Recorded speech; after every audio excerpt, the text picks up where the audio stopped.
The compact sedan segment right now is a sizable segment in the bracket of under 10 lakh rupees, and Tata Motors, interestingly, was the company that really started the segment off. Now over the years the company lost control of the segment, a lot of competitors came in, but finally Tata Motors is back into this segment now. It's with the new Tigor that you see in the background with me right now.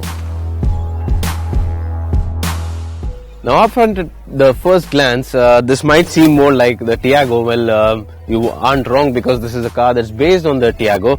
But then again, there are some subtle differences, the main being the headlamp, wherein you see this blackened out theme.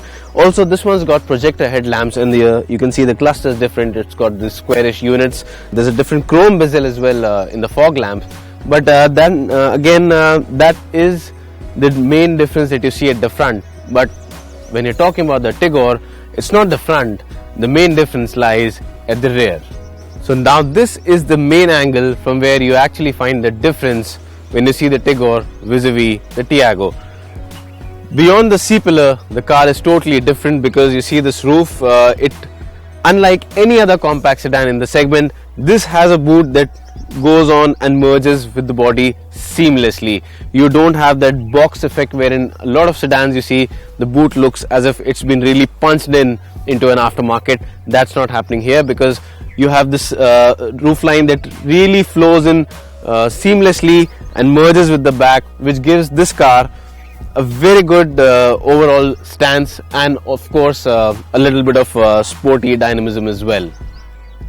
Now more differences at the rear include the tail lamps. Now these tail lamps are LED units, so of course they look good.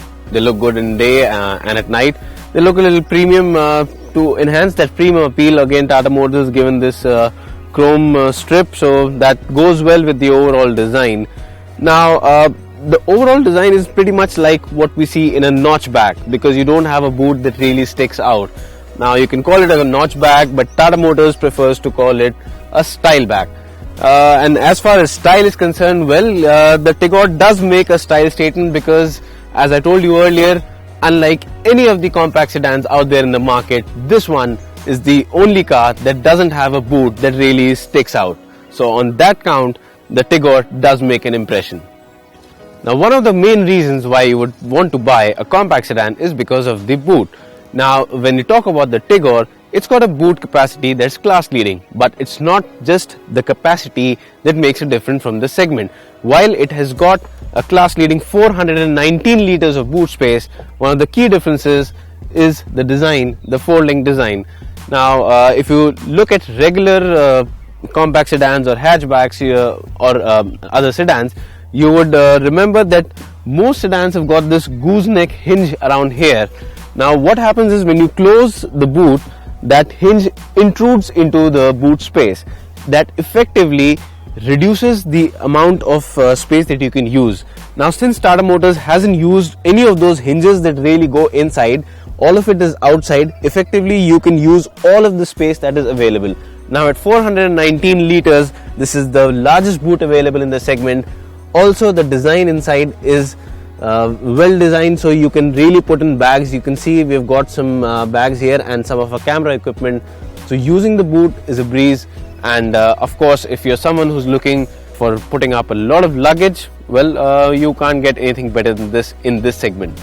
So now we're inside the cabin of the new Tata Tigor, and the first time you step inside the cabin, what you find first is the similarity with the Tiago. Well, that's because of course it's essentially based on the same car. So what you have here in terms of infotainment is a Harman system. Now again, you have got the system with 4 speakers and 4 tweeters, so that's one of the best things about this if you compare it to the competition. It's a touch screen, and you've got all forms of connectivity, be it the SD card, Bluetooth, USB, aux, all of it is there. You can pair your phone and you can view navigation on the screen itself, so that's a good thing. The touch response of the screen again is good, so full marks on that as well. Now if you talk about the rest of the interior, everything looks in place. The ergonomics are sorted. The material quality is good. Mostly the headliner, all of this stuff is really good. One thing that I found really amiss is when you're driving with the sun in your eyes and you really want to put this sunshade, there is no cover for the mirror. Now it's really irritating when you're driving and you've got a reflection in your vision. Now this wouldn't have costed more than maybe a few rupees to cover, so I'm surprised that Tata Motors did not go ahead and put a cover for this mirror, and it's really irritating when you get it in the vision right in front of you. But apart from that, everything is in place. What's really good about the cabin is, in terms of storage, is the way they've smartly integrated the storage cubby holes. You've got 24 of them, 24 places inside this cabin where you can neatly tuck away objects, including the door pockets where you can put in bottles, and you can also keep your stuff here. You've got place again here in the lower part of the center console, and you've got stuff all around where you can put small objects, you can put bottles, you can put your sunshades. So now I'm in the rear seat of the Tata Tigor, and the main thing we need to check is the space. Now I've got the driving seat adjusted to my height, and after that as well I've got enough space. I still have about 6 inches to spare if you look at the scooped seat in front and my knees. In terms of storage space, again, the door pockets are good enough. I can easily put maybe a liter of bottle. 1 liter bottles would easily go into both door pockets. Apart from that, you've got this center armrest. You can also place a couple of beverages here. It's got cushioning, comfortable. The support is good. The seat is good, and if you look at the competition, again, the under thigh support is good, the backrest angle is good. So if you're looking at a car wherein you want to have your family sitting in comfort over long journeys, I think this is the best bench available in the segment. Now let's talk about how the new Tata Tigor performs in terms of driving experience. Now the car that I'm driving right now is the diesel variant. It has got the 1050cc Revotorque engine. It develops almost 70 horsepower, and it's the same unit that you see you find in the Tiago. Now before you jump up to the conclusion that you've got the same engine from the Tiago, so this isn't going to be heavy because it's a heavier car, well, it isn't really that heavy, because compared to the Tiago, this is heavier only by 50 kilograms, and that's for both the petrol and diesel.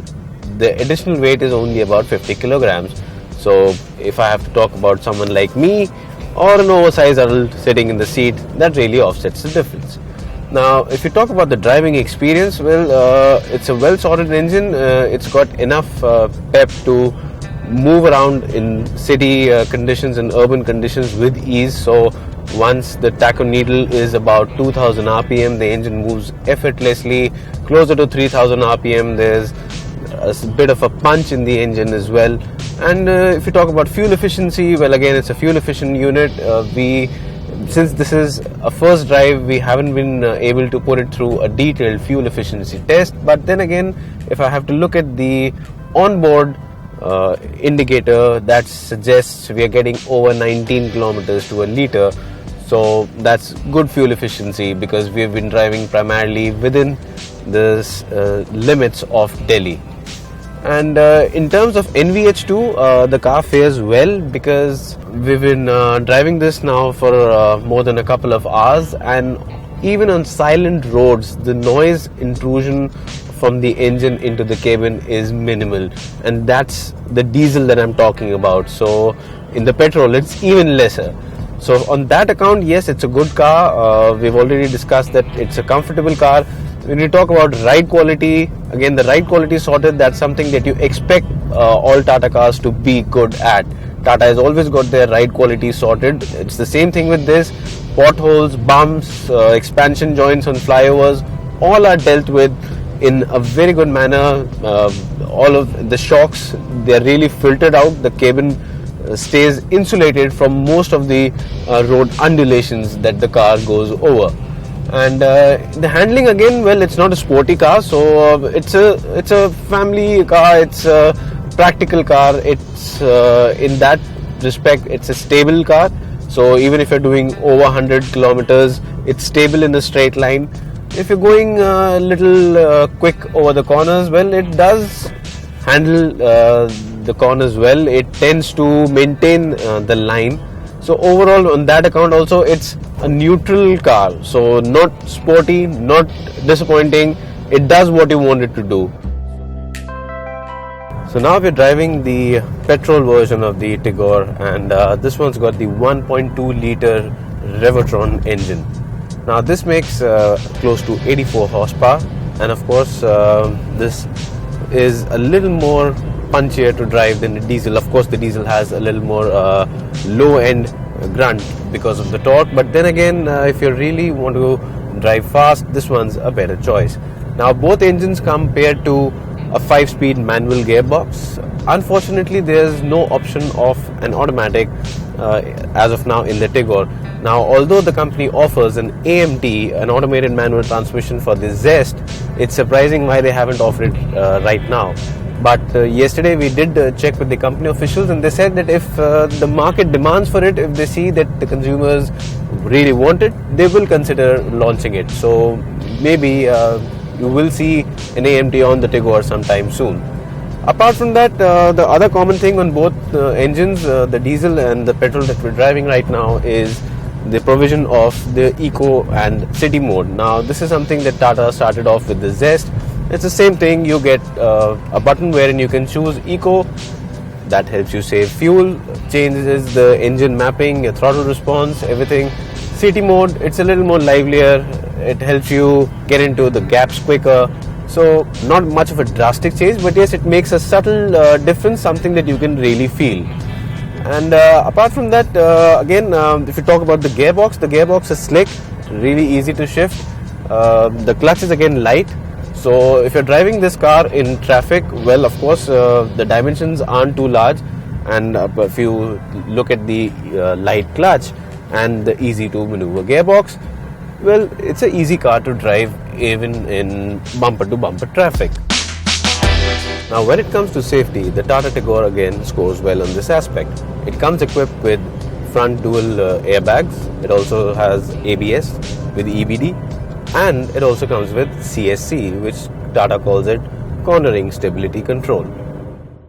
So the Tigor ranks high in terms of design. When you talk about the interior, it's got a spacious interior, it's got a smart infotainment system, it's got a good list of features, it's got a practical cabin as well, and a segment leading boot. Now what remains to be seen is the pricing of the Tigor, which will get announced towards the end of this month. If Tata Motors can get the pricing right, wherein it can probably undercut the competition or match them and package the variants well, there is no reason why the Tigor won't do well in the market. If you like the video, please hit that subscribe button, and for more information on cars and for anything else that's automotive, please log on to www.expressdrives.com. See you in the next video. Until then, drive safe.